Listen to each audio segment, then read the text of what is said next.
My grandfather, William Manfred, wasn't a complicated man. He was a man who believed in the dignity of work, the sanctity of land, and the quiet power of patience. In 1948, when the world was still shaking the dust of war from its boots, he drove a second-hand truck across the flat, sun-scorched plains of South Texas and bought himself 40 acres of nothing. People thought he was a fool. His neighbors said the land was dry and stubborn. His own brother told him he'd throw good money after bad.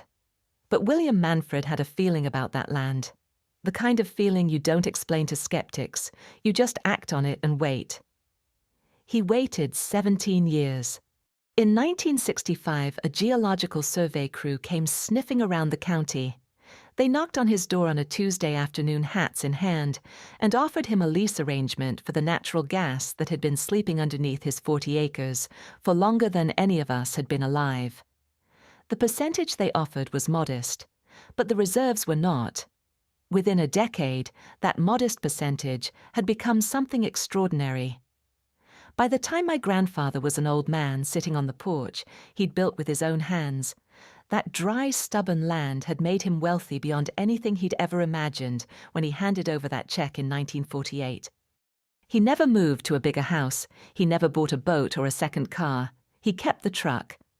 What he did do was quietly, methodically, over the decades, build something he could leave behind for his son, and one day for his grandchildren. He died on a warm October morning in his 89th year in his own bed, in the house he'd built. They said he went peacefully. I believe that. A man like my grandfather, who planted seeds he never expected to see bloom, who worked land other people dismissed, and who outlasted every skeptic who ever doubted him. That kind of man earns a peaceful end. I was 22 when he died. I stood at the back of the church during the service and thought about the only thing he ever said to me that I didn't fully understand at the time. Taylor, girl, patience isn't weakness. It's the sharpest weapon there is. I understand it now. The will reading was held 3 weeks after the funeral, in a wood-paneled office in downtown San Antonio. My father, Liam Manfred, sat at the head of the table. He was 65 years old, silver-haired, and had the quiet dignity of a man who had spent his entire life trying to be worthy of his father's name. My father had raised the three of us alone. Our mother, Amelia, died bringing Harry into the world 30 years ago. Dad never remarried. Women had certainly tried, but because he said raising us was the full measure of his days, he never took another woman. He coached Charlie's little league team, drove me to accounting competitions across 3 counties. He sat in hospital waiting rooms with Harry through 2 surgeries before Harry was 12, never once letting his fear show on his face, at least not where we could see it. Liam Manfred was, in the truest sense of the word, a good man. The will confirmed what we'd always suspected was coming. William had left his entire estate, the land, the royalties, the investments, everything, to his only child, our father. The number was staggering. Even for people who'd grown up knowing the land was valuable, the actual figure sitting there in black and white in that cold office was enough to make my head spin. Then came the secondary provisions. Grandfather William had added a codicil. Each of his grandchildren was to receive $200 million held in trust, to be distributed immediately upon the reading of this will. $200 million each. I was 34 years old, a certified accountant, and I sat very still and made sure my face didn't do anything embarrassing. Across the table, I watched Charlie, 32, an engineer, always the one with the loudest laugh at Christmas, squeeze his wife Sabrina's hand. I watched Harry, 30, an IT specialist, our youngest, the one Dad had nearly lost twice before his first decade was up, look at his wife Adele with an expression I couldn't quite read at the time. I thought it was wonder. I thought we were all feeling the same thing. Gratitude, disbelief, the particular tenderness of receiving something from a man who was no longer there to receive your thanks. I was wrong about Charlie and Harry. I was very, very wrong. It started small. That's how these things always start, small enough that you explain it away. Small enough that the voice in your chest that says something is wrong gets drowned out by the louder, more comfortable voice that says you're being uncharitable to your own family. 2 months after the will reading, Charlie began calling Dad every day. This wouldn't have been remarkable, except that before Grandfather William died, Charlie called Dad once a week, sometimes less. I noticed, but I told myself grief does strange things to people. Maybe Charlie was finally growing up. Maybe the inheritance had clarified something for him about family, about time, and what mattered. Sabrina started coming to Sunday dinners. Sabrina, who had never once in 6 years of marriage to my brother, seemed particularly interested in Liam Manfred beyond the occasional polite conversation, was suddenly deeply, warmly, and vocally devoted to her father-in-law. She brought casseroles. She asked about his health. She sat close to him on the couch and touched his arm when she talked. Harry and Adele moved closer. They'd been living 40 minutes north of Dad's house in the hill country. Within 3 months of the will reading, they were renting a place 10 minutes down the road. "To be near family," Adele said with a smile that was about 2 degrees too bright. I watched all of this and told myself the story that was easiest to believe. That our grandfather's death had reminded my brothers of what they had, and they were choosing, however belatedly, to show up for it. I watched it for 6 months before the story stopped being believable. The shift was subtle at first. A shift in language. Charlie stopped asking Dad how he was feeling and started making statements about how Dad was feeling. "You seemed confused at dinner last week, Dad." "You told that same story twice in 1 hour, Dad. Do you remember that?" "Adele noticed you repeated yourself again on Sunday. We're just a little concerned."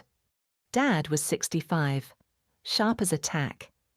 He'd been managing his own finances for 40 years, kept meticulous records, remembered the name of every client he'd ever had in his consulting days, and could quote baseball statistics from 1987 without pausing to think. He wasn't confused or repeating himself in any way that wasn't the normal warm repetition of a man who liked his stories. But Charlie and Harry had decided on a narrative, and they were building it brick by brick. I wasn't supposed to be at Dad's house that Thursday evening in April. I'd finished an audit for a client in San Antonio earlier than expected and thought I'd stop by, drop off the lemon cake from the bakery he loved on Blanco Road, and maybe stay for an hour. I used my key. I came in through the back, the way I always did, and set the cake on the kitchen counter. The house seemed quiet. I assumed Dad was napping, which he sometimes did in the late afternoon, since he'd started waking early for his morning walks. Then I heard voices from the living room.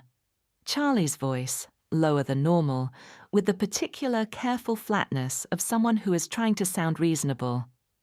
And Harry's voice underneath it, agreeing in the murmuring way he had when he was following someone else's lead. I stood in the kitchen and I listened. "The neurologist said mild cognitive decline is often invisible at first," Charlie was saying. "We don't need a diagnosis yet. We just need to establish a pattern of documentation. Concerned family members, consistent observations over time, that's what builds the case." The case.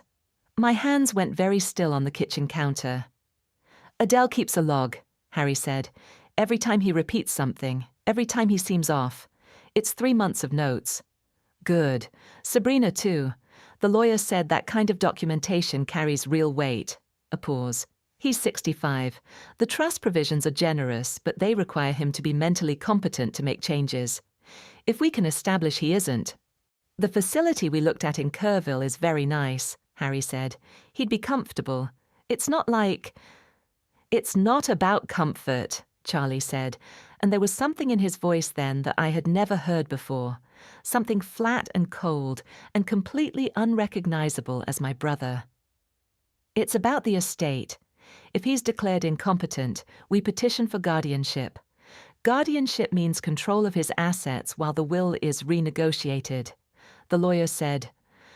I stopped listening because my heart was so loud in my ears I could barely hear anything else. I stood in my father's kitchen, holding the counter with both hands, and I understood with absolute clarity what my brothers had been building for the past 6 months. The daily calls, the concern dressed up as love, the documentation, the facility in Kerrville, all of it, every casserole, every worried glance, every gently noted repetition had been material. Evidence. A case being constructed against a man who had raised them alone and given them everything. I left the cake on the counter and walked out the back door without making a sound. I sat in my car in the driveway for 4 minutes, then I drove home. I only cried when I was inside the house with the door locked behind me. I cried for a long time, and then I stopped and got to work. People underestimate accountants. We are not, generally speaking, the most dramatic figures in any room. We don't inspire fear or take up a lot of space. What we do, quietly and without fanfare, is understand money. We understand how it moves, where it hides, what it reveals about the people who touch it. My father had made me the executor of his estate 4 years ago, after a routine health scare that turned out to be nothing. It was an administrative role. Nothing had ever required me to actually exercise it, but it had given me access to his financial records, his accounts, his trust documentation, everything. I started reviewing those records the morning after I stood in the kitchen and heard my brothers' voices. What I found in the first week confirmed that Charlie and Harry had already begun. 3 months earlier, Charlie had persuaded Dad to consolidate some of his investment accounts for simplicity. The accounts had been consolidated all right, into a joint account that listed Charles Manfred as a co-account holder. The transfers had been small initially, consistent with the kind of routine portfolio adjustments that wouldn't raise flags in a casual review, but they were directional.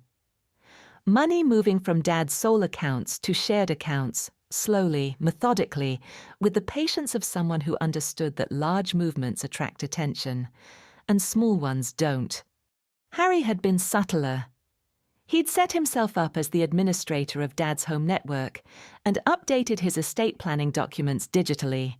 Not the legal documents, but the organizational binders, the summaries, the reference sheets that Dad kept in the study.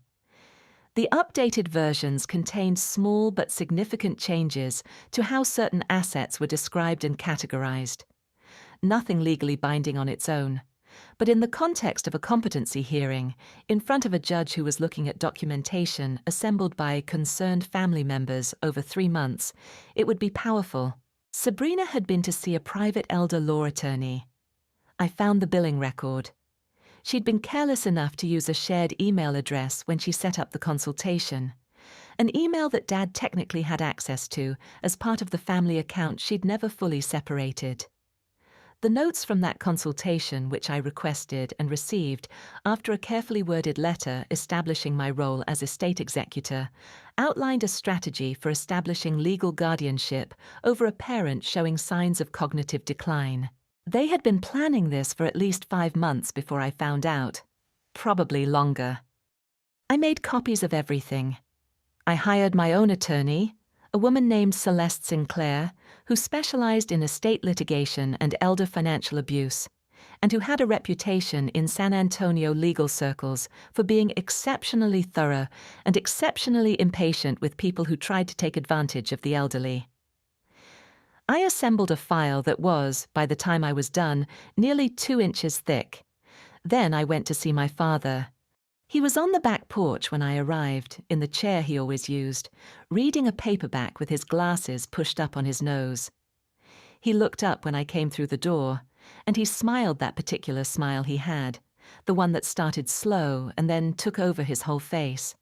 "Taylor girl," he said, "I was wondering when you'd come." I sat down in the chair beside him.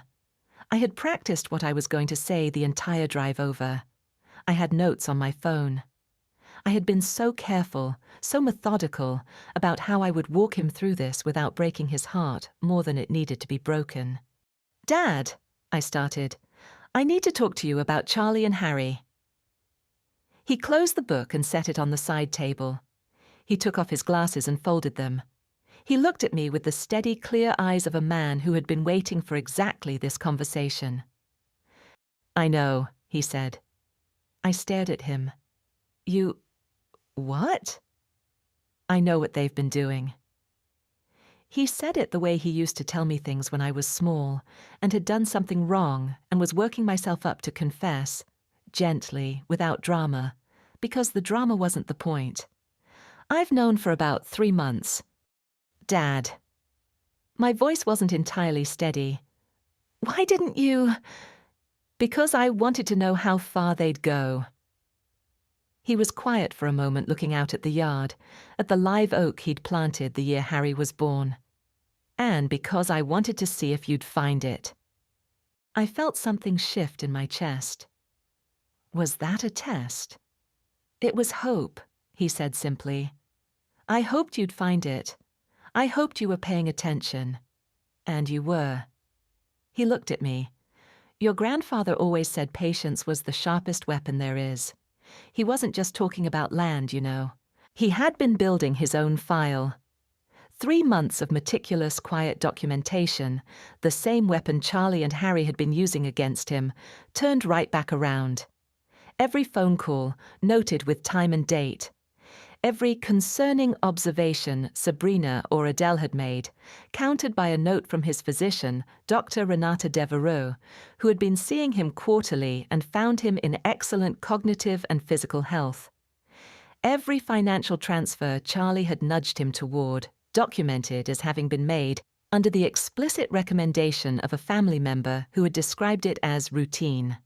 My father, the man my brothers had decided was declining, had been quietly building a legal case against them for 90 days. I called Celeste Sinclair, he said, about 6 weeks ago.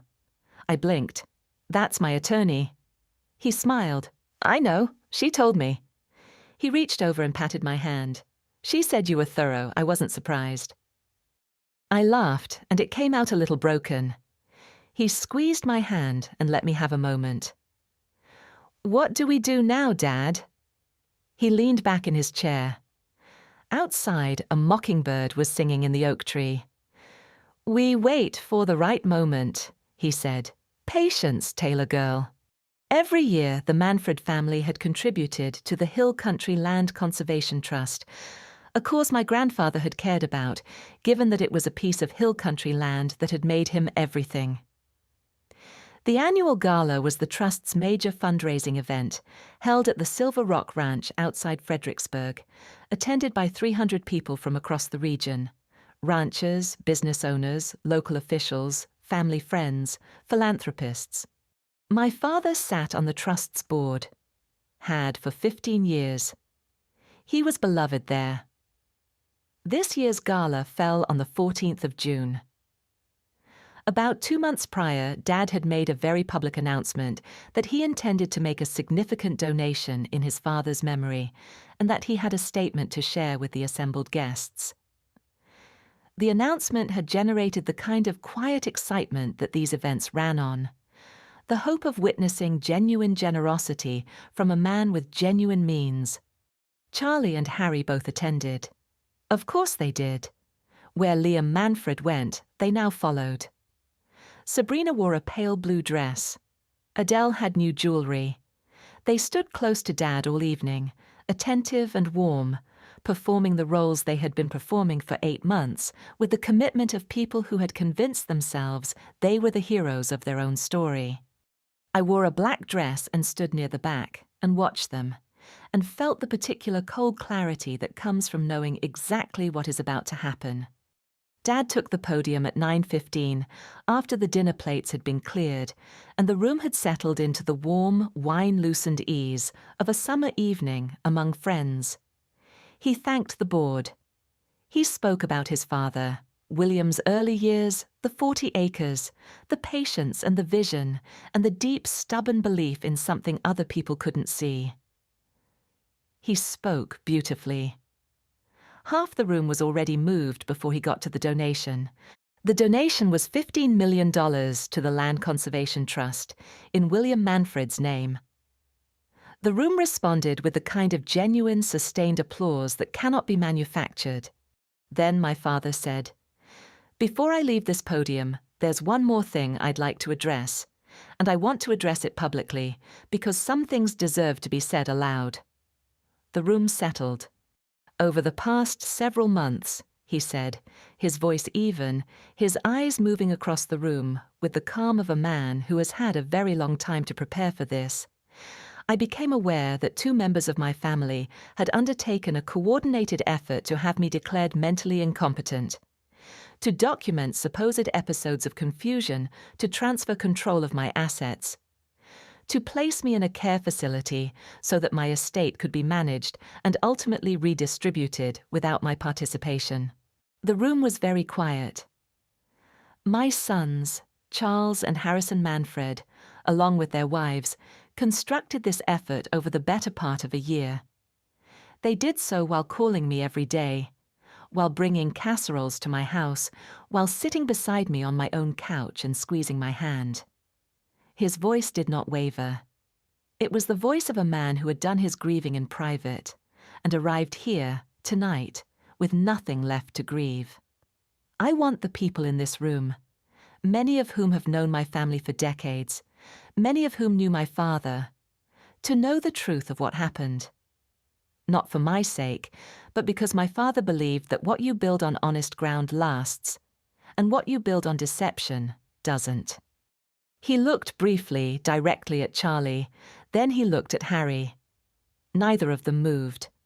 Sabrina had gone the color of old chalk. Adele was staring at the tablecloth. "Effective this week," my father continued, "I have engaged legal counsel and filed formal civil complaints for elder financial abuse against Charles and Harrison Manfred. The documentation in support of those complaints was assembled both by myself and by my daughter Taylor, who found what was being done and did not look the other way."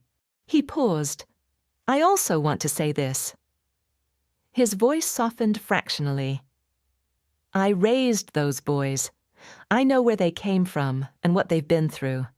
But I also know that my father gave each of them $200 million, and what they did with their first real test of character was try to take more. That is not a failure of circumstance. It's a failure of who they chose to be." He stepped back from the podium. The room took a moment to find itself. Then the board chair, a rancher named Duval Pemberton, who had known William Manfred personally, began to clap slowly, the kind of applause that means something different than celebration. Several others joined, then more. Charlie and Harry left before the applause finished. I watched them go. Sabrina walked quickly, her head down. Adele was crying, though I suspected the tears were more for the life she'd been counting on than for anything she regretted. I walked to the podium and stood beside my father. He was breathing steadily, looking out at the room with the expression of a man who had just set down something very heavy. "You all right?"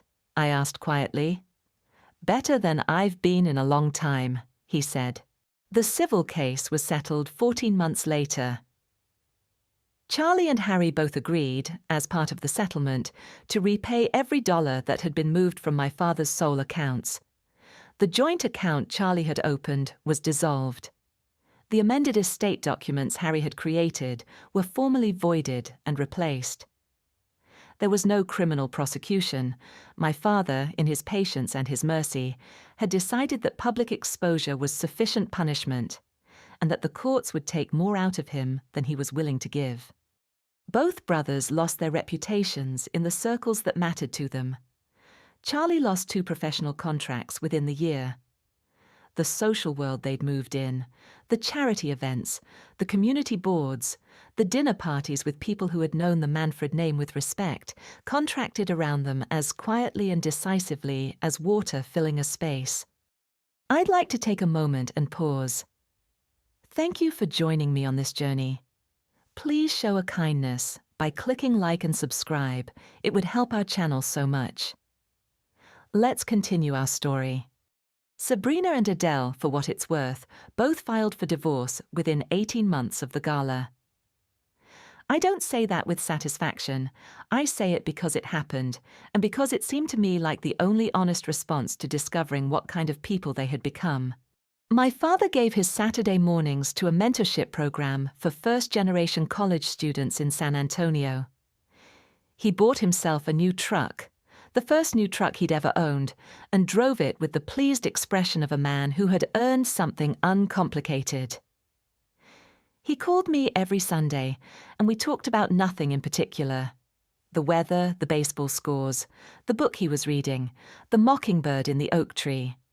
He never talked about Charlie or Harry unprompted. When I asked him once, about a year after the gala, whether he'd heard from them, he was quiet for a moment. "Charlie sent a letter," he said, "about 6 months back." "What did it say?" "That he was sorry." He paused. "I'm not ready to respond to that yet. Maybe someday." I didn't push. Forgiveness, like patience, is something that unfolds on its own. My grandfather bought 40 acres of nothing in South Texas in 1948.